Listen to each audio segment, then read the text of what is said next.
예수를 믿는다고 하는 것은 죄사함을 받는 것으로 사실 끝나는 것이 결코 아닙니다. 죄사함을 받은 것은 어떤 의미에서는 구원의 완성에 있어서 시작에 불과합니다. 우리가 하나님의 자녀의 자리에까지 하나님이 기뻐하시는 그 수준으로까지 성장해야만 할 것인데, 우리는 그 과정에 대해서 지난 시간 동안 많이 함께 이야기를 나누었습니다. 그리고 제대로 하지 않으면 어떤 일이 벌어질 것인가 하는 것들도 우리가 살펴보았습니다. 제사, 그러니까 우리가 한번 제사에 대한 생각도 짚고 넘어가야 되겠습니다. 세상의 많은 종교들은 제사가 누구에게 드려지는가 하면 신에게 드려지는 제사입니다. 그러니까 어떻게 해서든지 신에게 제물을 드려서 그 신으로 하여금 우환이 없게 만들고, 그리고 뭔가 이로운 것들을 얻어내고자 하는 것입니다. 하지만 성경이 말씀하는 제사는 시작이 그렇게 되어 있지 않습니다. 시작이 사람을 위한 제사로부터 시작이 됩니다. 자신의 죄사함을 받기 위해서 자기 재물을 가지고 가서 재물을 잡고 제사를 시작합니다. 누구를 위한 제사인가 하면 하나님을 위한 제사가 아닙니다. 제사 드리는 사람이 죄사함을 받고 깨끗함을 잊기 위해서 제사를 시작합니다. 그 다음에 드려지는 제사들도 하나님께서 죄사함을 허락하심에 대한 감사의 제사로 제물들이 드려집니다. 그러니까 엄격히 말하자면 세상의 종교들이 가지고 있던 그 제사와 기독교가 가지고 있는 제사는 전혀 차원이 다릅니다. 세상 종교는 정성과 열심히 있어야 됩니다. 그래서 부족하다고 늘 이야기를 하고 치성을 목적으로 삼고 있습니다. 하지만 우리 기독교의 제사는 죄사함을 위해서, 그 자리로 나아가기 위해서 시작된다고 하는 것입니다.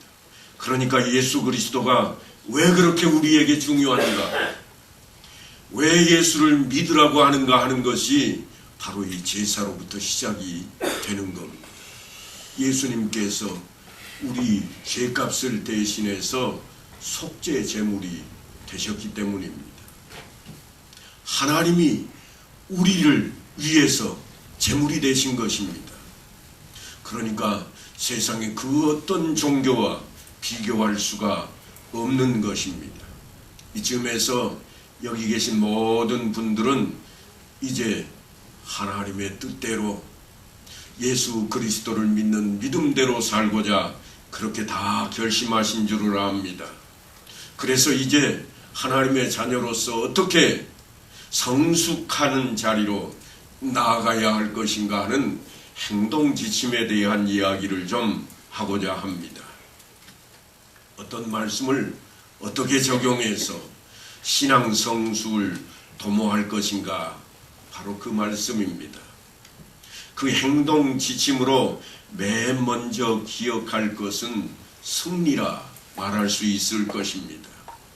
그런데 이 승리에 대한 이야기를 하면서 굳이 본문을 선택하고 말씀드리려고 하는 것은 신앙생활에 있어서 승리라고 하는 것이 우리가 생각하고 있는 것과 너무나 차이가 나기 때문입니다.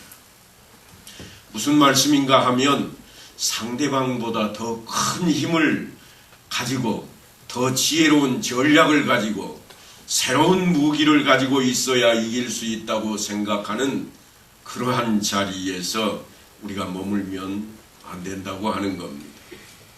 신앙생활에서의 승리는 결단코 내가 싸워야 할 적보다 내가 더 큰 힘을 가짐으로써 승리할 수 있는 것들이 아닙니다. 우리가 얼마나 자주 하나님께 그런 힘을 달라고, 그런 자리에 있게 해달라고, 그런 것이 필요하다고 기도하는지 모릅니다.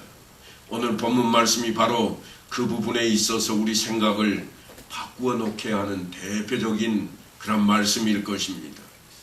형제들아, 내가 이것을 말하노니 혈과 육은 하나님 나라를 이어받을 수 없고 또한 썩는 것은 썩지 아니할 것을 유업으로 받지 못하느니라. 혈과 육은 하나님 나라를 이어받을 수 없다고 선포를 하고 있습니다.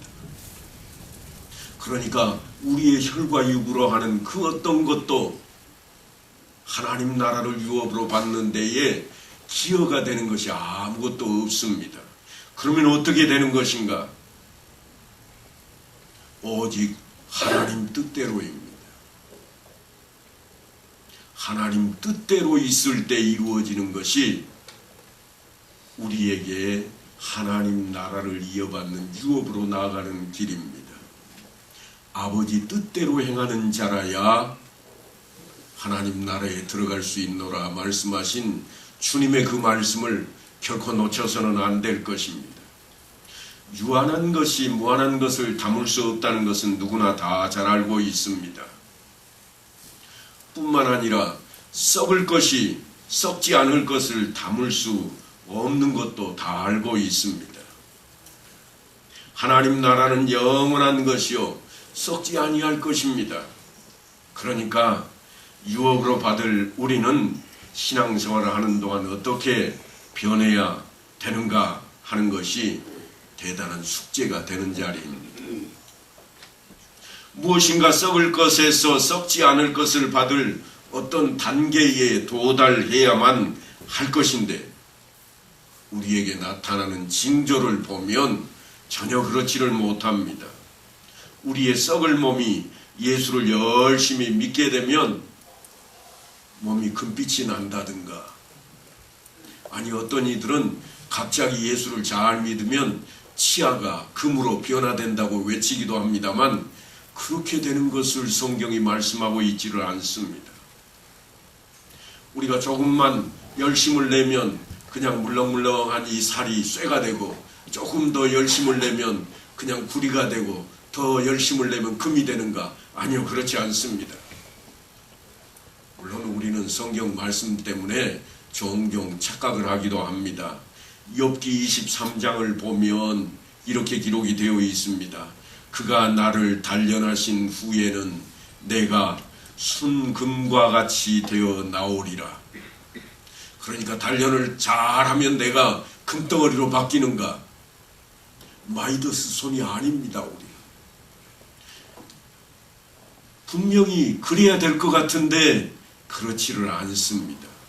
사도 바울은 본문에서 이렇게 이야기합니다. 보라, 내가 너희에게 비밀을 말하노니 우리가 다 잠잘 것이 아니요 마지막 나팔에 순식간에 호련히 다 변화되리라.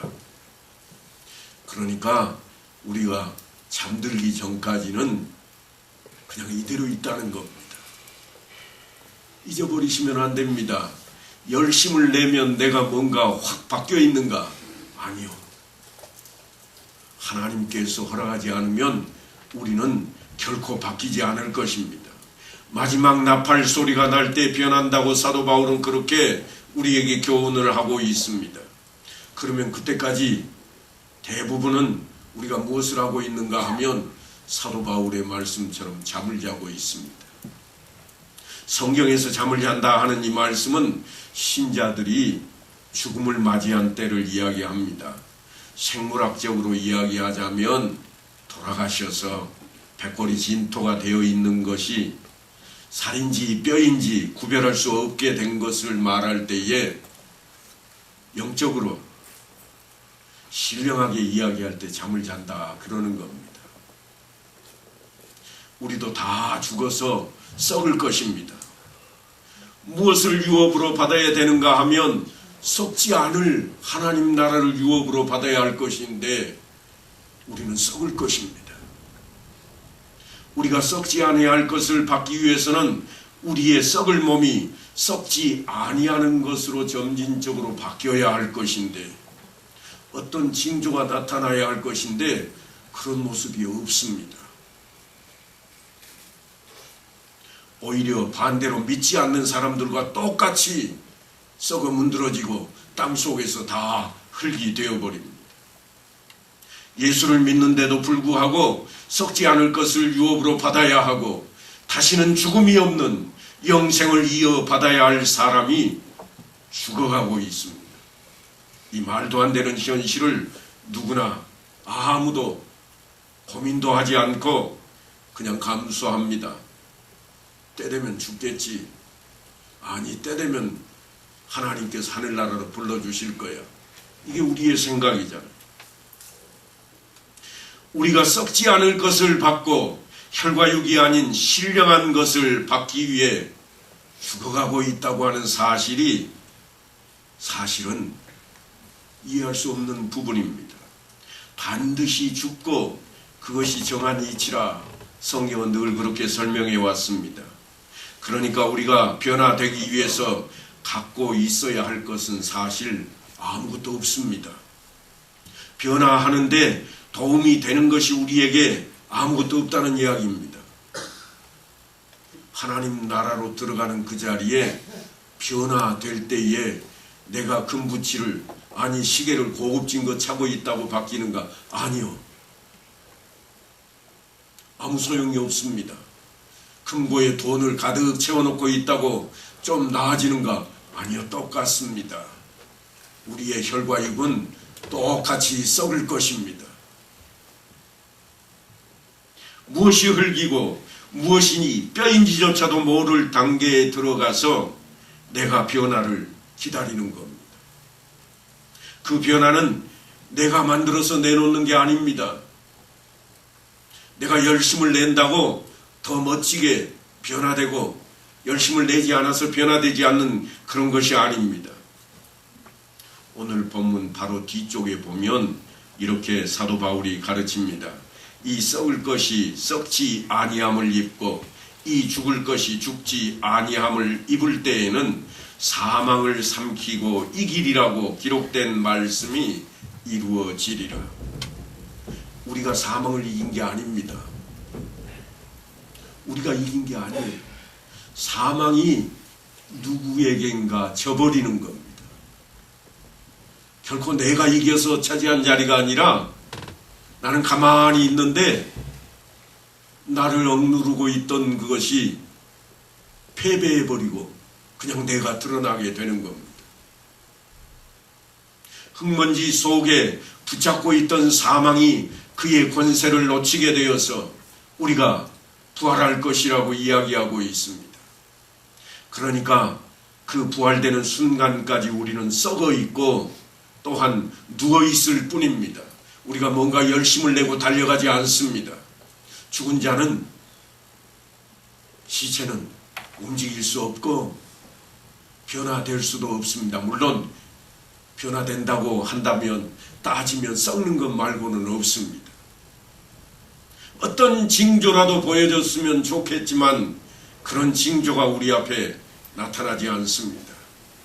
57절로 내려가면 사도 바울이 이렇게 이야기합니다.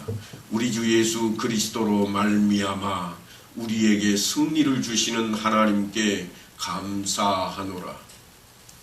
예수 그리스도로 말미암아 우리에게 승리를 주셨다.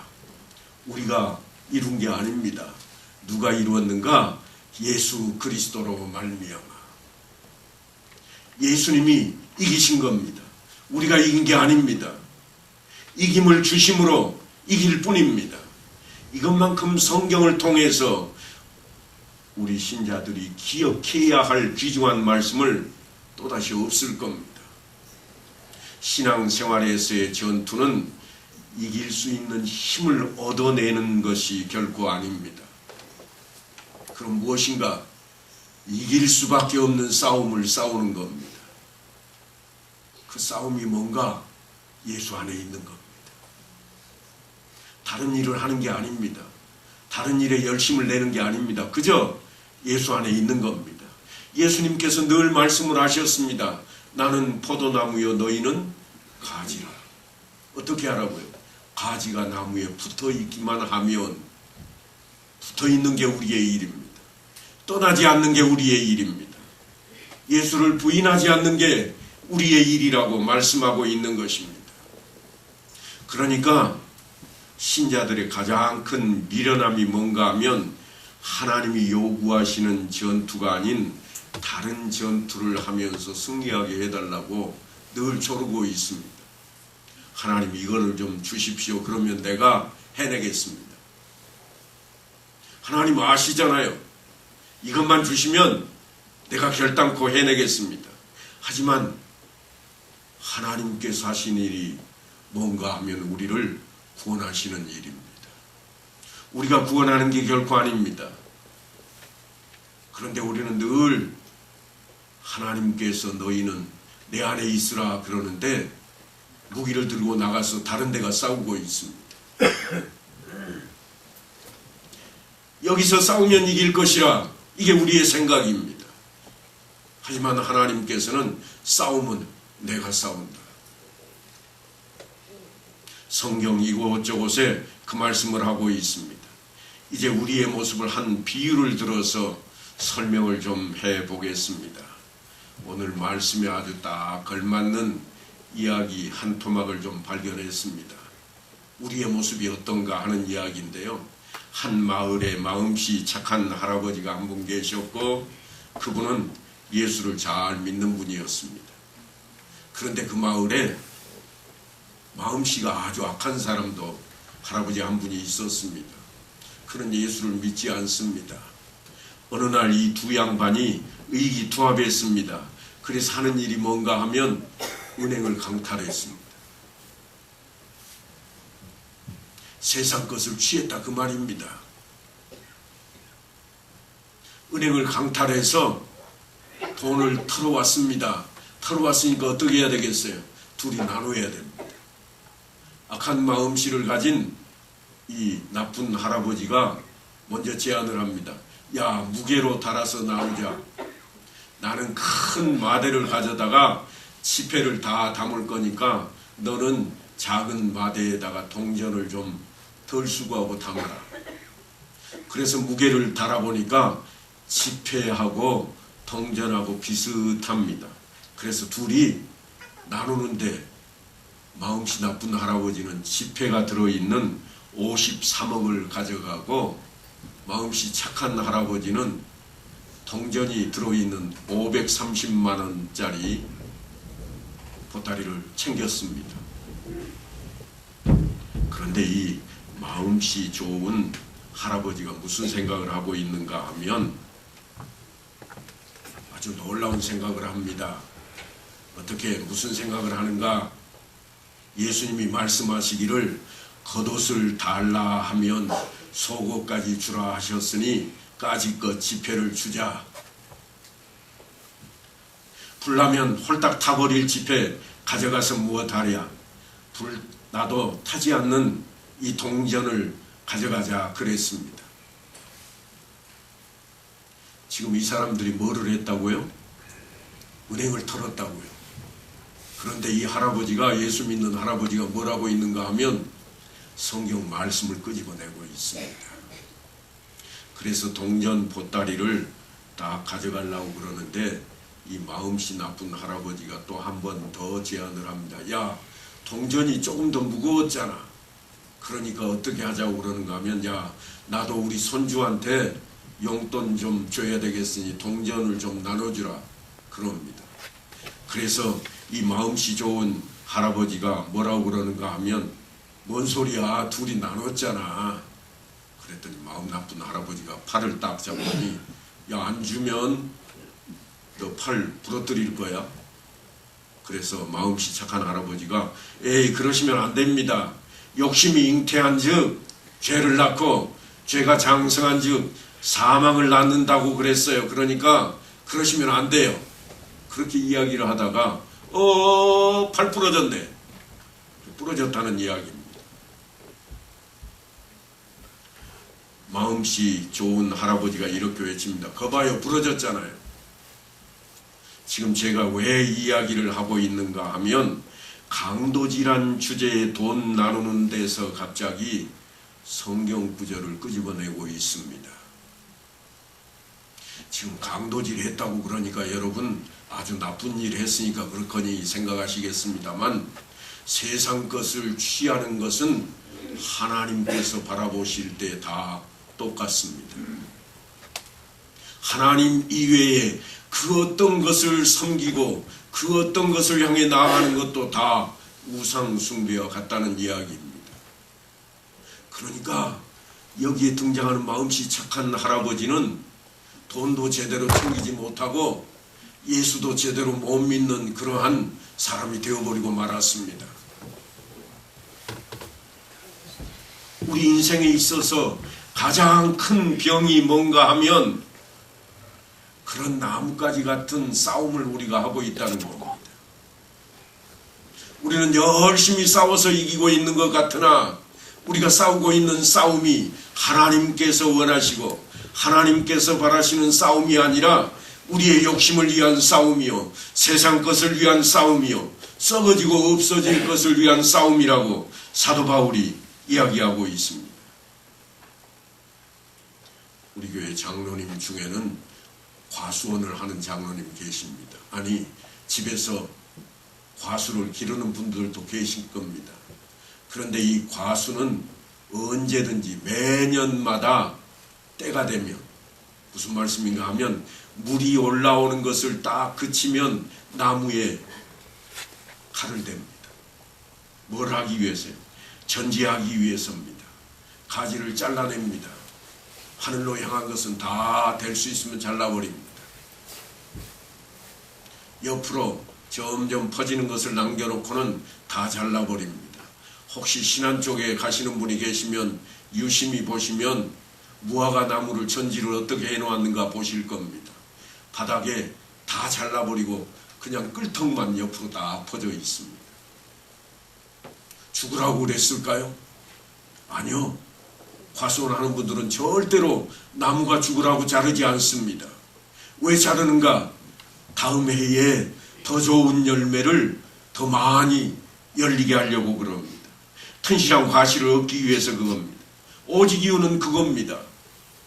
죽으라고 하는 것이 아니라 제대로 살게 하는 겁니다. 여러분, 결코 나무를 죽이려고 그 일을 하지 않는다고 하는 이 생각을 우리가 버리면 안 됩니다. 원줄기가, 원뿌리가 하나님 앞에 바로 서 있는가, 이 싸움을 우리가 싸워야 할 것인데 잘 나가는 가지를 왜 자르는가? 우리는 그것을 위해 싸웁니다. 이거 자르면 안 돼. 절대로 안 돼. 더 커져야 돼. 더 커지면 어떻게 되는가?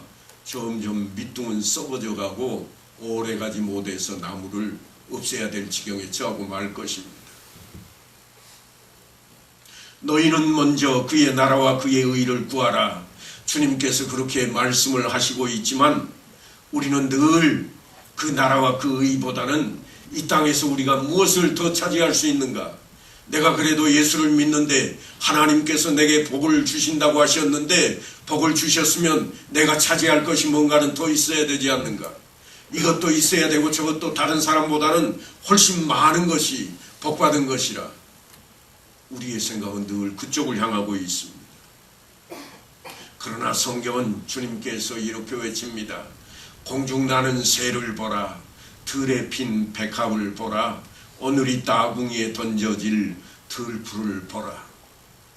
다시 말하면 세상의 것으로 너의 인생의 목표를 삼지 말고 하나님께서 요구하시는 것을 위해 너의 인생의 목표를 삼으라. 그런 말씀입니다. 오늘 말씀을 시작하기 전에 우리는 말씀대로 살겠습니다 하고 다짐하고 말씀을 듣기 시작했습니다. 그런데 내가 사는 데에다가 말씀을 가져다가 엮기 시작합니다.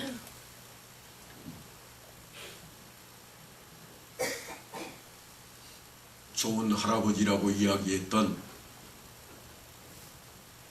그 할아버지, 아니 나쁜 할아버지라고 이야기했던 그 할아버지, 둘 다 무엇을 향해 달려가고 있었는가 하면 세상 것, 썩을 것을 향해 달려가고 있는 것을 의미한다고 말씀을 드렸습니다.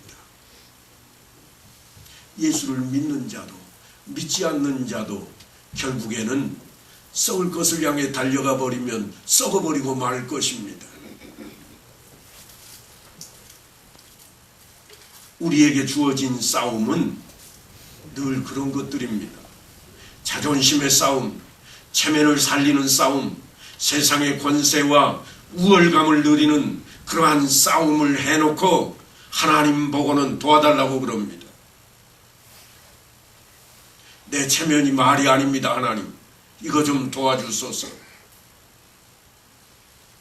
하나님, 그래도 내가 좀 달라 보여야 되지 않겠습니까? 하나님께서 해주셔야 되겠습니다. 내가 이웃을 사랑했노라. 내가 팔이 부러지도록 참았노라. 나는 마음씨 고운 할아버지의 이웃집에 산다고 그렇게 우리가 우기고 있습니다. 우리의 신앙생활이 가만히 들여다보면 그런 차원에 머물고 있습니다. 혈과 육으로는 결코 받을 수 없는 유업이라 사도 바울이 그렇게 외치고 있음에도 불구하고 우리는 그냥 혈과 육으로 받아내야 되겠다고 그렇게 열심을 내고 치성을 다하고 있다고 하는 겁니다. 예수를 믿는 것이 예수 안에 있는 것이 아니라 우리가 뭔가를 자랑거리로 끄집어내야 되겠다고 생각하고 있습니다. 그러다 보니까 우리는 결단을 합니다만 끊을 것을 끊지 못합니다. 버릴 것을 버리지 못합니다.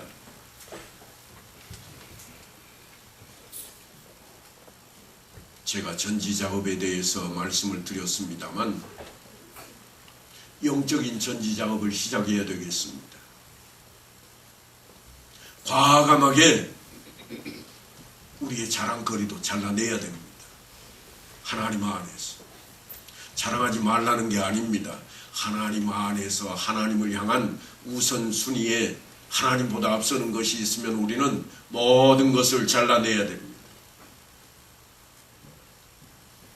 그러면 어떻게 할 것인가? 그렇게 되면 너희는 먼저 그의 나라와 그의 의를 구하라. 그 이후에 나오는 말씀이 있습니다. 다른 것은 다 하나님께서 이루어 주실 것이라 그랬습니다. 가장 큰 것이 무엇일까요? 하나님 나라의 유업입니다. 그보다 더 큰 것은 없습니다. 주께서 도우실 것입니다. 주님께서 함께 하실 것입니다. 주께서 승리하셔서 그 자리에 우리를 세워놓으실 것입니다. 너희는 먼저 그의 나라와 그의 의를 구하라 하신 이 말씀을 따라서 말씀대로 살기로 다짐하고 버릴 것은 과감하게 버리고 끊을 것을 끊어버리는 영적인 전지작업을 잘함으로써 튼실하고 충실한 열매를 맺는 이제 얼마 남지 않은 이 한 해를 보내는 성도들 다 되시기를 간절히 축원합니다.